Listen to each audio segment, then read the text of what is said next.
لله وحده والصلاة والسلام على من لا نبي بعده وعلى آله وصحبه أجمعين ومن تبعهم بإحسان إلى يوم الدين. قال الله تعالى في القرآن المجيد: أعوذ بالله من الشيطان الرجيم.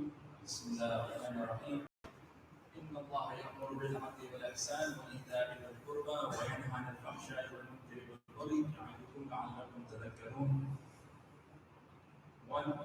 عن ابي هريره رضي الله عنه قال: قيل يا رسول الله ادعو على المشركين.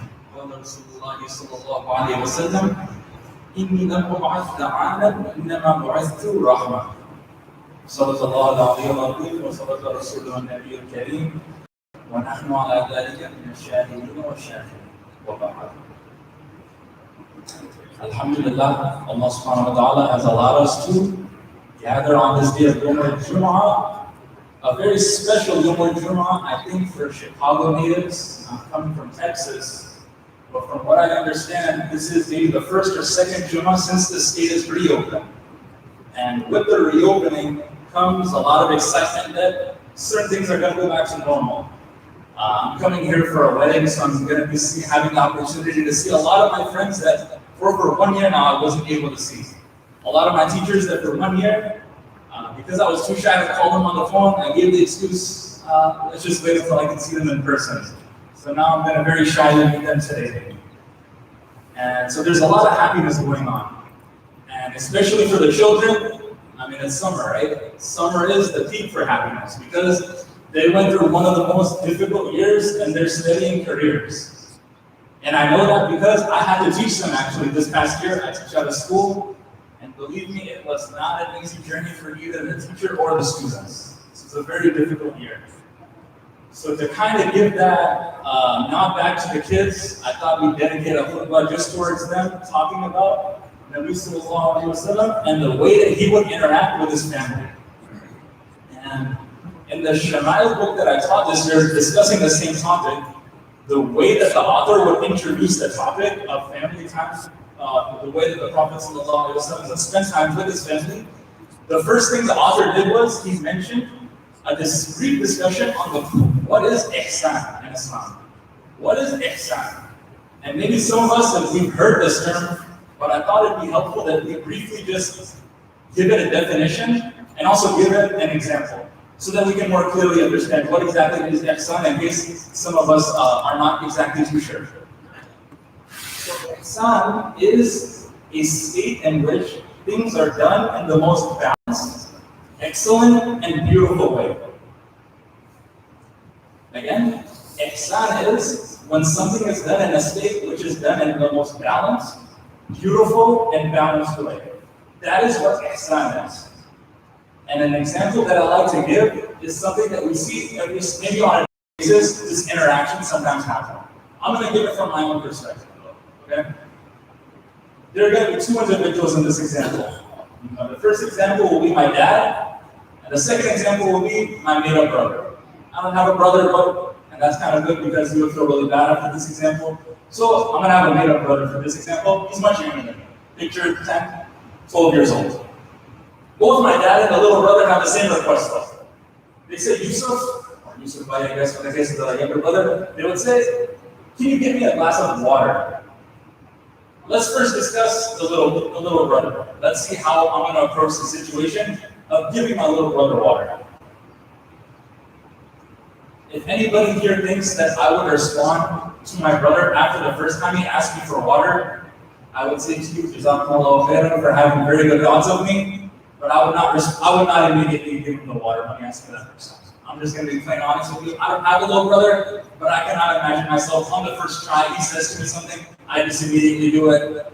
I'm going to be real with you. I don't think it's happening. 3-4 times now, I hear my mom in the background, and she's saying, go get your little brother water. All right, now I'm going to the kitchen. I'm going to go to the kitchen, open the cabinet. I see a bunch of different types of glasses. But I say, what is this kid going to do with a glass? He's going to break it. Let me go get the sippy cup that he used to use 4 years ago. Let me get him the sippy cup. And let me go fill up the water in the sippy cup. And then when I go to fill up the water with the sippy cup, you think I'm going to get the refrigerator water?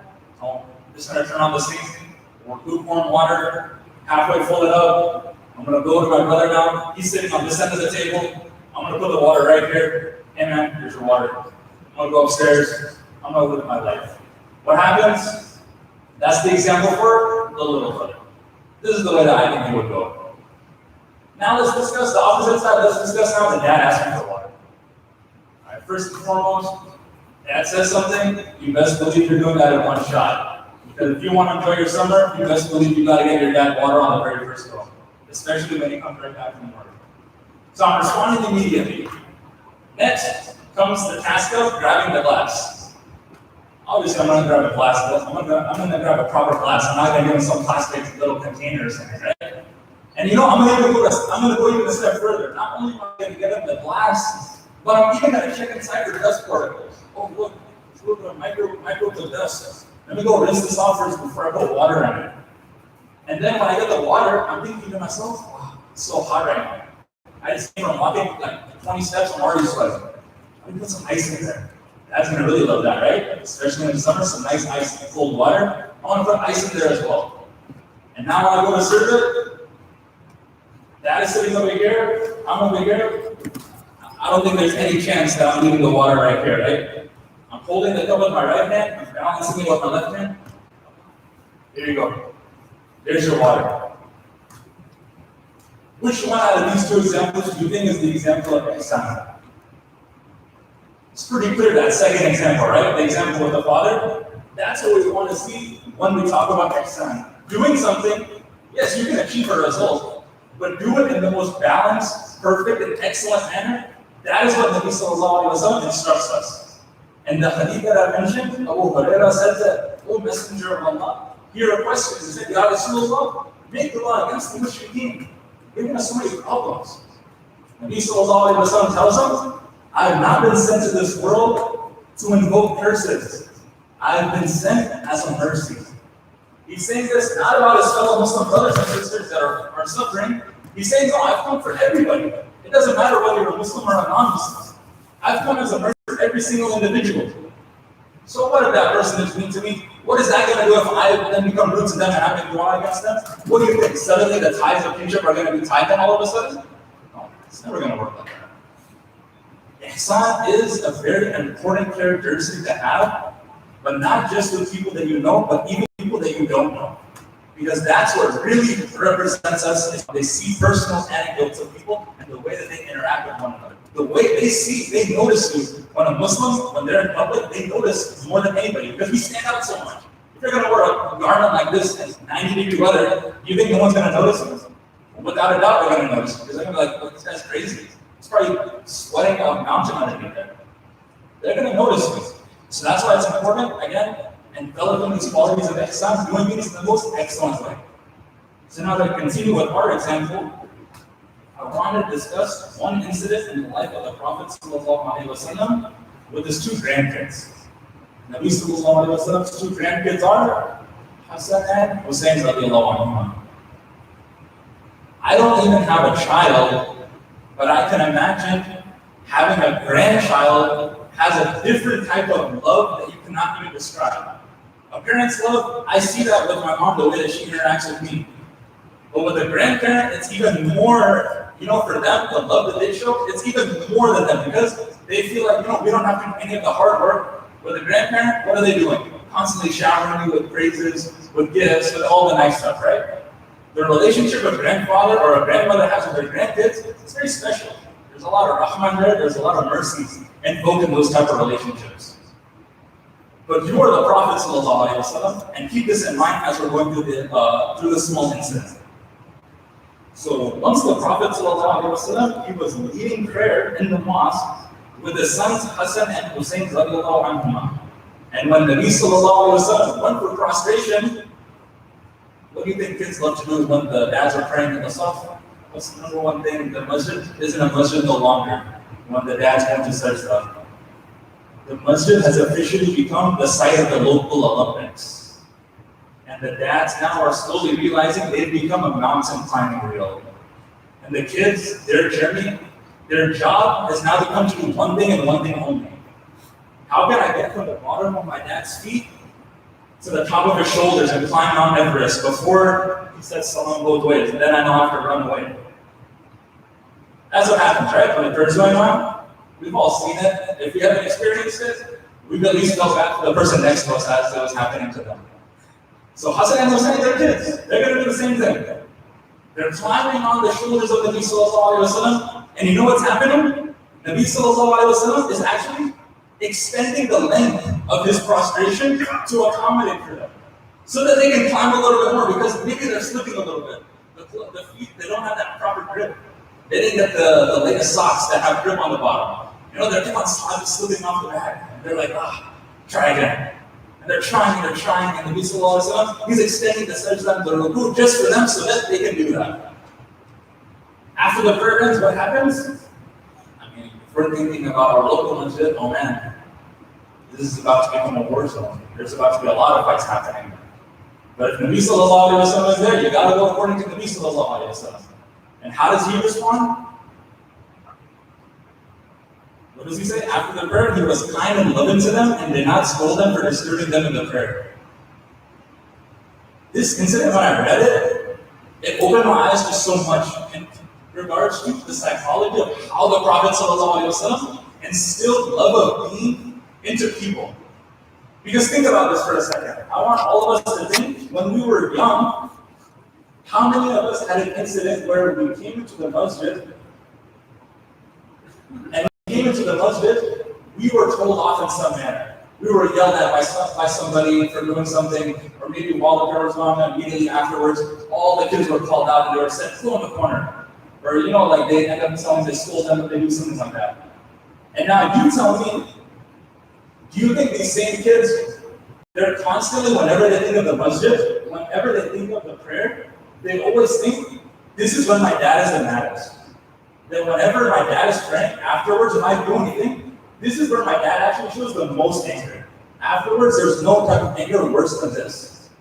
They will say that, why should I like this prayer? This prayer makes my dad so upset. This prayer makes my family so upset. I cannot do anything. I have to literally sit like this and hope for the best and pray for the best, and my dad doesn't say anything to me. Even in a school setting, you can't expect children to be standing still for that long. You have to interact with them in some way. You have to do something to accommodate them. Even in a school, let me tell you, I don't know if your parents know this, kids are not little angels sitting in the corner just doing their homework with the paper and looking up at the screen. That's a delusion. If you think that, I'm sorry to say, it does not happen. At least not anymore. Not in the era that we live in. So what do you think? They're suddenly going to be able to do it in the masjid just like that, on the spot? Just like you command them like a computer, insert this key, and suddenly your kids will be quiet for 10 minutes and they won't say anything. That software already doesn't exist yet, my friends. But if it does, please let me know. I'd be more than happy to look it up for next year for my kids. You want to make the kids feel as if they are a part of the masjid. And that's something that only we as an older generation can set the example for them. And this is not to say that this is free title for the kids to do whatever they want when they enter into the masjid. That, oh yeah, this has become your playing ground. No, of course you set to them boundaries, but also you engage with them in a loving manner so that they don't think that this prayer has changed you as a person and made you some people building of theirs. You make it so that they understand, you know, when my mom and my dad, when they go to prayer, this is when they're the happiest. You know, like kids, they always know whenever they want to ask for something, they know when to ask their parents. They know when they're the happiest. Oh, when Obu has his chai after a long day at work, you can ask them for $100, they'll give you 200. Easy. Right? Prayer has to become like that for us as well. That when we are engaging with the prayer, our children, they feel that energy as well. They feel that positive energy. So that when they grow up, they don't become somebody that makes excuses to not go to the masjid. Because whenever you ask them, hey, go to the masjid. No, I have a little bit of extra homework today. I have to go to the bathroom? Not today. Ask me tomorrow. They make up excuses. Why? Because they don't have a good relationship, they don't have good experiences tied to the masjid, and then they decide they don't want to go there anymore. This is something that we need to reflect on in the summer especially. How can we make it so that our children can also love the masajid? There's this post I see on social media in regards to masajid in Turkey. I don't know the exact quote, but they say something along the lines of, a masjid that doesn't have children is it's not even a masjid at all. Because who is going to be the lifeblood of a masjid as time progresses? It is that same group in the back that eventually is going to move forward. And they're going to be the ones that leading us in prayer. But if we never even built that relationship when they were young, what do you expect is going to happen when they get older? Just pray at home. So come. We're already doing it for the last year, right? COVID has made it normalized for us now. It's internally, this is something that even I had to deal with this issue coming from Jummah once it was more safe to do it. I was like, man, it's so convenient though at home. I mean, it's so easy. Everything is set up so beautifully. I can just immediately start one thing, pray real fast, and then start again with whatever I have to do. So we've already had an uphill battle now after the past year. So it's up to us now to set the tempo for the next year. What is our next generation's connection going to be to the Masajid? Is it going to be similar to how Nabi Sallallahu Alaihi Wasallam managed to make it for the youth at his time? Or are we going to dictate and make it feel like, no, this is a place exclusively for the 20 and above crowd, and anybody else, once you learn to be quiet for 30 minutes, you can come to the masjid. Maybe for a prayer, something like that. I'll close off with one more example with Nabi Sallallahu Alaihi Wasallam and engaging with his family, and then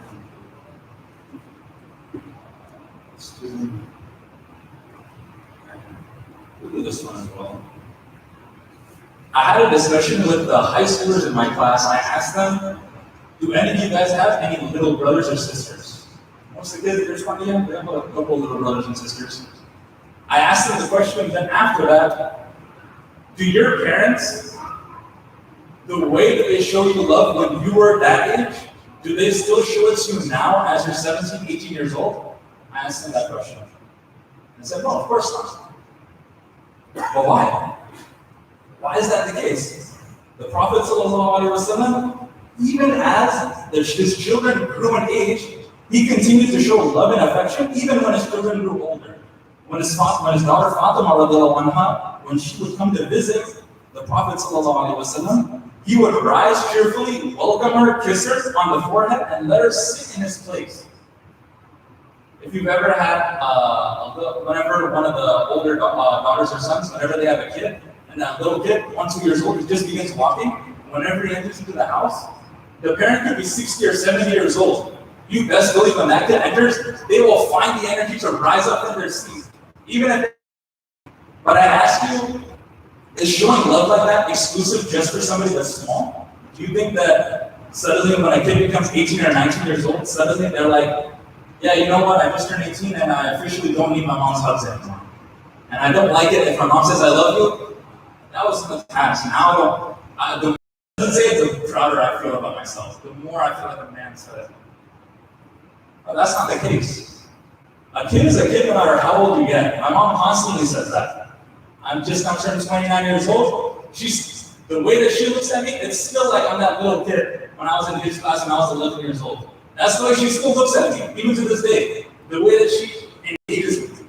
And that's what I like. That's what keeps the love alive between people. That when you engage with them, you don't change the love.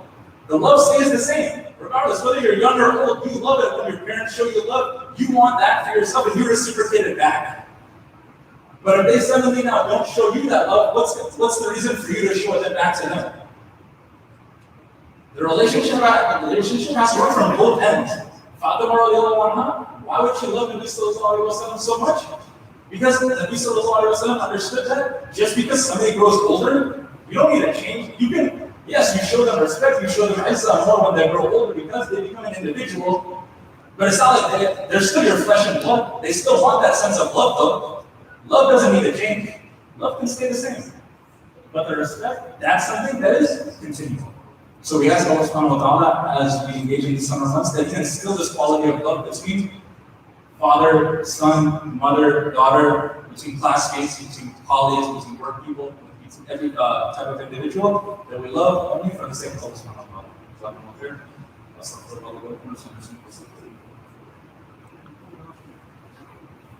And there is one announcement.